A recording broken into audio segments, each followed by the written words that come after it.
L'acte joint à la parole, le directeur général des impôts et des domaines et celui de la Société nationale de gestion et d'exploitation du patrimoine bâti de l'État, la SOGEPA-SN, signent un protocole d'accord. Les axes de coopération clairement définis, les deux structures ayant par endroit des missions similaires comptent main dans la main mutualiser leurs efforts pour une meilleure gestion des biens immobiliers de l'État. Nous avons des champs mitoyens, voire même parfois imbriqués. Parce que quand on prend la Direction générale des impôts et des domaines, en plus de notre compétence en matière fiscale, qui est une compétence qui est assez visible, on a une compétence en matière foncière, domaniale et cadastrale. En un mot, la Direction générale des impôts et des domaines est le notaire de l'État. La DGID est également le géomètre de l'État. Donc, on gère tout ce qui concerne le domaine de l'État, qu'il s'agisse de son domaine privé ou bien de son domaine public. Et pour l'autre domaine, qui est le domaine national, nous accompagnons les collectivités territoriales compétentes en la matière.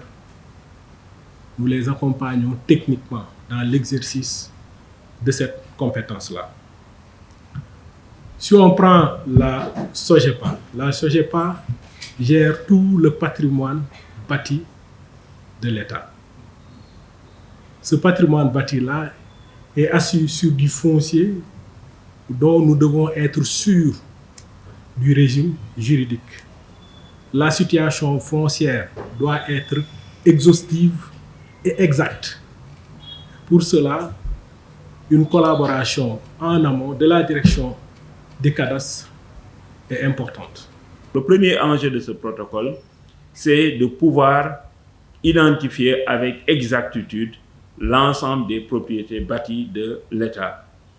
La SOGEPA s'y était engagée avec des conventions privées en recourant à des prestataires pour faire ce travail. J'ai trouvé sur la table au moins 2 conventions qui allaient nous coûter quasiment 800 millions pour engager des privés pour faire ce travail. J'ai estimé que naturellement ce travail-là est du ressort de la Direction générale des impôts parce qu'elle a tous les leviers pour nous permettre d'aller vers ce travail. Donc nous avons tout bonnement résilié ces conventions et souhaité que la DGID nous accompagne vers ce travail-là avec ce partenariat. Donc le premier objectif du partenariat, c'est l'identification, la maîtrise du patrimoine bâti de l'État. En d'autres termes, l'enjeu majeur de ce protocole est la maîtrise et la valorisation du patrimoine immobilier de l'État. Pour valoriser le patrimoine de l'État, il faut savoir son potentiel.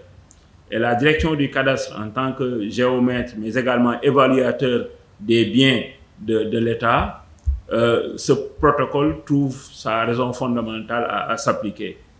Nous voulons aller vers un programme de réhabilitation et de rénovation des infrastructures publiques, notamment immobilières. Et pour cela, nous avons besoin d'aller vers le secteur des financiers, bancaires ou la finance alternative pour mobiliser des fonds afin de pouvoir réaliser cela. Mais ça suppose derrière de connaître le patrimoine, mais surtout de le valoriser. Et le cadastre, en tant qu'expert en la matière, pourra nous accompagner dans l'évaluation des valeurs foncières, mais également l'évaluation du patrimoine de l'État. Nous allons le faire sur le foncier, certainement. Je crois que c'est l'aspect sans doute qui est le plus évident. Ou avec la direction des cadastres, on va travailler avec la SOGEPA à l'identification de tout le patrimoine bâti de l'État. C'est un travail technique qui devra se faire. Maintenant, il y a un travail également juridique qui devra se faire avec la direction des domaines pour la sécurisation des biens de l'État.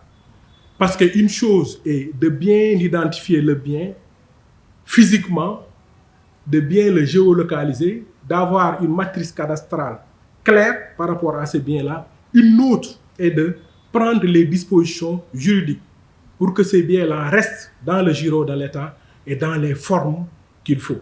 La SOGIPA, la Société nationale de gestion et d'exploitation du patrimoine bâti de l'État, paye annuellement 16 milliards en charges locatives à des personnes physiques et des personnes morales. Ce protocole d'accord est donc venu à point nommé et devrait permettre une meilleure mobilisation des recettes et la rationalisation des ressources financières conformément à la volonté du chef du gouvernement. Il est prévu en effet à l'issue de cette signature la mise sur pied d'un comité restreint pour le suivi et l'évaluation de ce protocole d'accord.